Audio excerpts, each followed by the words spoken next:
Bismillahirrahmanirrahim. Assalamualaikum warahmatullahi wabarakatuh. Waalaikumsalam warahmatullahi wabarakatuh. Alhamdulillah sudah hadir di samping kita Kepala Kantor Kementerian Agama Kabupaten Bangka Tengah, Pak Haji Karyawan. Apa kabar Pak Haji? Alhamdulillah baik Pak.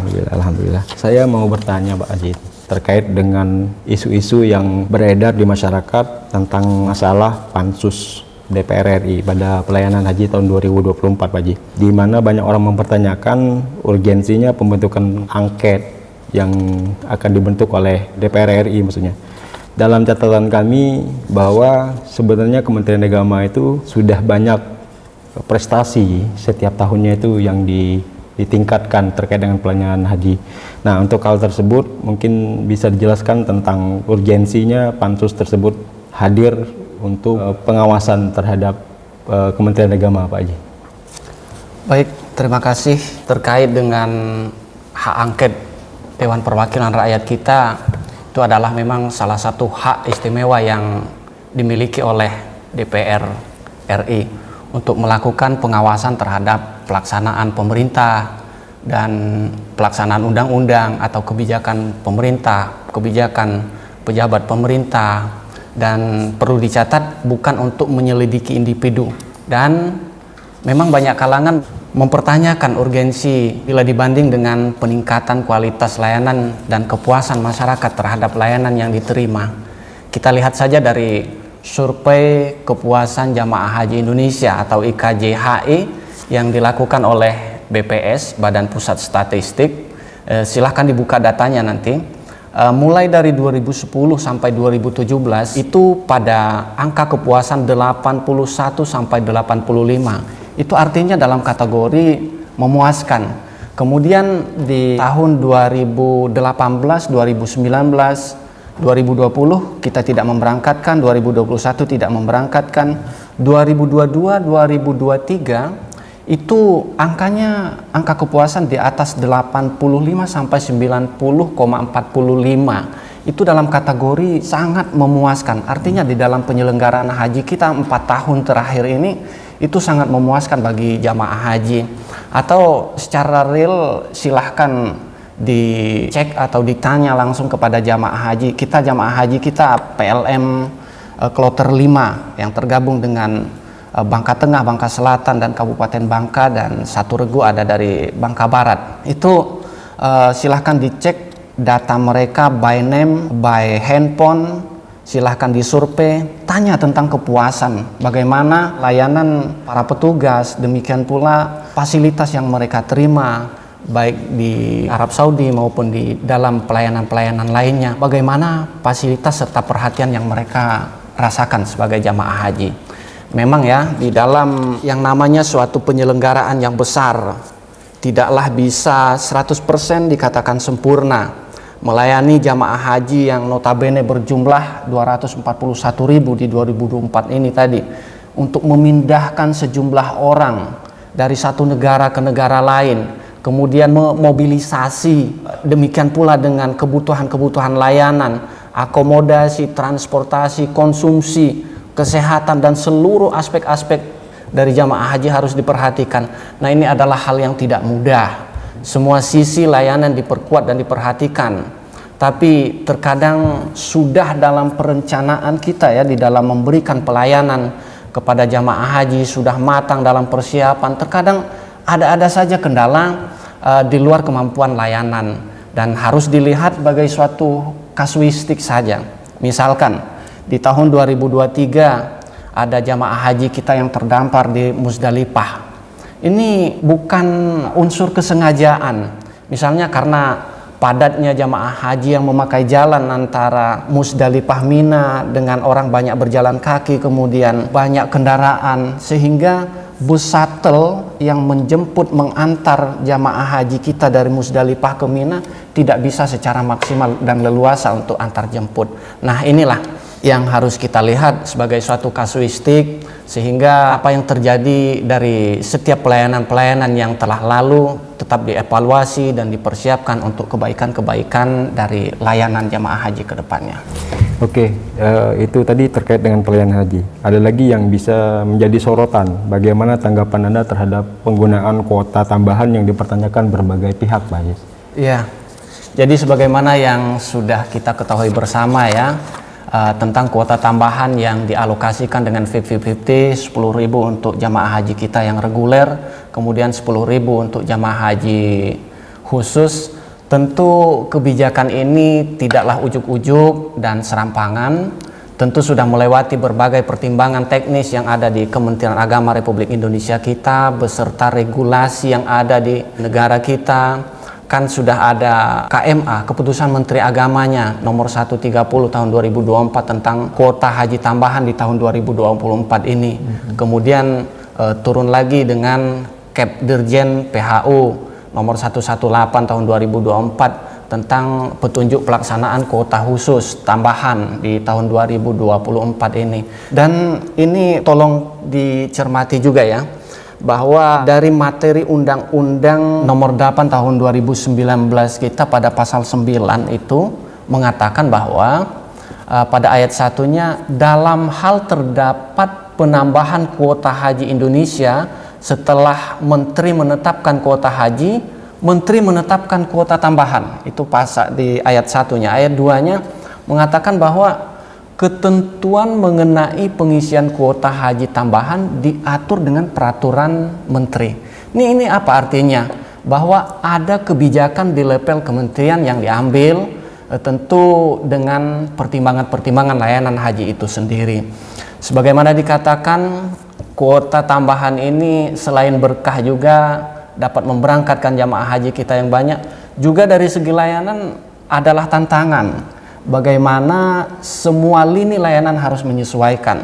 Kita lini di bawah sebagai penyelenggara haji di bawah, misalnya kita harus menyesuaikan manasiknya, menyesuaikan distribusi aksesoris, tas koper, perlengkapan haji, buku bimbingan, batik seragam yang dari bank kita harus koordinasikan. Belum lagi secara administrasi, teman-teman kita sebagai penyelenggara haji di seksi ini mengambil biometrik untuk visanya, kemudian dokumen kesehatan, vaksin dan seterusnya, semuanya harus menyesuaikan. Apalagi pelayanan di tanah suci sana, tentu permetaan dan mobilisasi dari layanan di tanah suci, transportasi, akomodasi dan seterusnya. Terlebih pada layanan di Arafah, Musdalifah, Mina, Pak. Jadi dengan lokasi yang terbatas dan statis, sementara jumlah volume harus bertambah. Nah, ini berpikir keras seluruh jajaran Kementerian Agama terutama di pusat untuk memikirkan bagaimana simulasi pemberangkatan dan pemulangan serta pelayanan jamaah haji kita di tanah suci seperti itu. Dan sebenarnya kalau boleh kita bertanya juga, fungsi pengawasan yang diberikan ke DPR RI kita sebenarnya dan idealnya bukan hanya mengawasi di hilir, Pak. Bukan hanya mengawasi di hilir, tapi kebijakan yang sudah terjadi baru mau dipansus. Nah, harusnya yang namanya pengawasan ya mulai dari awal. Kuota tambahan itu bukan suatu rahasia.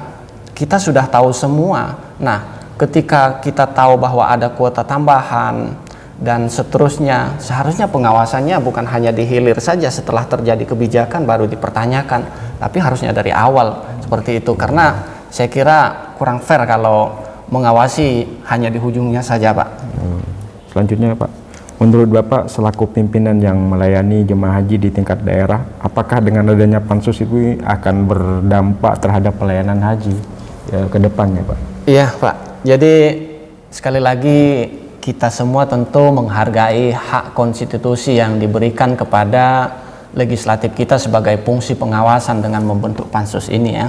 Tapi kami selaku pelayan haji, saya sebagai personal di Kementerian Agama yang memberikan pelayanan haji sejak tahun 2006 sampai 2013, Pak. Saya sebagai staf haji, kemudian di 2013 sampai 2015 sebagai kasih haji, dan hari ini sebagai kepala kantor. Artinya dari 2006 sampai sekarang itu hampir 18 tahun ya di dalam memberikan layanan kepada jamaah haji kita. Nah, rasa-rasanya ya kita tidak rela bila layanan birokrasi ini ditarik terlalu jauh, terlalu kuat untuk kepentingan-kepentingan yang bersifat praktis dan politis.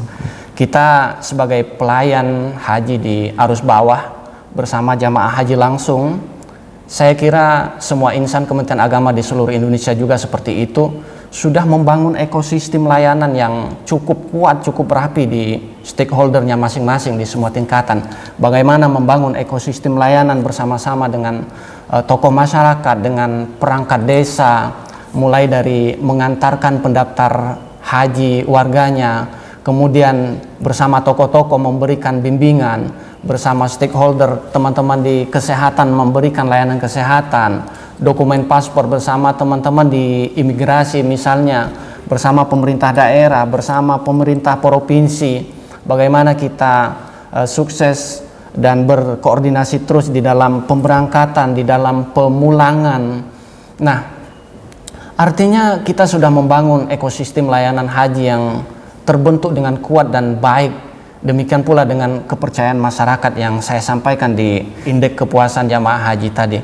Nah, jadi ini juga kami tidak ingin ya pansus yang digulirkan mempunyai implikasi dan berdampak pada trust dan bangunan kepercayaan masyarakat terhadap birokrasi dan ekosistem layanan haji yang sudah kita bangun dengan sangat baik oleh personal-personal di arus bawah. Pansus juga harus memikirkan implikasi ini. Jangan karena ada unsur X akan merontokkan bangunan kepercayaan masyarakat yang selama ini ekosistem layanan haji sudah terbentuk dengan baik di tengah-tengah masyarakat Indonesia. Jangan sampai juga kita mempertontonkan keinginan sektoral lalu mengadili ramai-ramai, dikeroyok dengan pertanyaan-pertanyaan yang menyudutkan, secara tidak langsung sudah membentuk opini dan image yang kurang baik terhadap layanan haji. Kita lihat saja sekelas Prof Mahfud MD, sekelas Menhan, ketika mereka rapat kerja dengan komisi sebagai mitra komisi di legislatif, mereka dibuat seperti terdakwa, mereka dibuat seolah-olah bersalah, padahal mereka juga bekerja ya.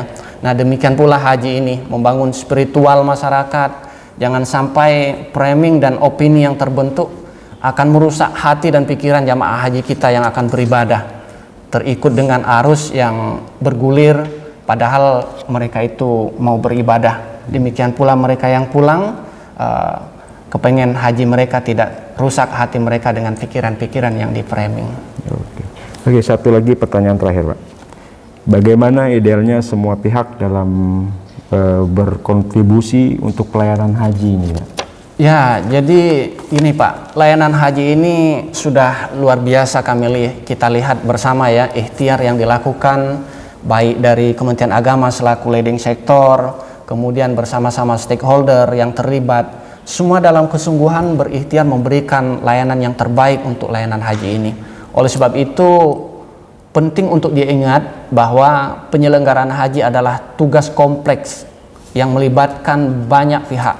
Oleh sebab itu, apabila ada yang perlu kita perbaiki bersama, maka dibutuhkan solusi yang komprehensif dan berkelanjutan. Bukan hanya langkah reaktif yang seperti ini, seperti pansus angket ini.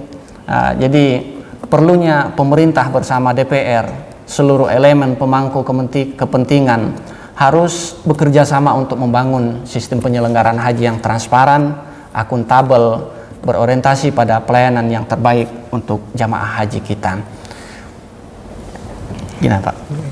Oke, terima kasih Pak Haji atas informasinya. Semoga dengan tanggapan serta informasi yang diberikan kepada masyarakat, masyarakat bisa tercerahkan terkait dengan hal-hal isu-isu yang beredar di masyarakat. Dan kami juga mengucapkan terima kasih Pak Haji. Sama-sama, terima kasih. Semoga juga Kementerian Agama tetap semangat serta melayani jemaah haji dengan baik. Kami selaku pewawancara mohon maaf kalau seandainya ada kata yang salah. Wassalamualaikum warahmatullahi wabarakatuh. Waalaikumsalam warahmatullahi wabarakatuh.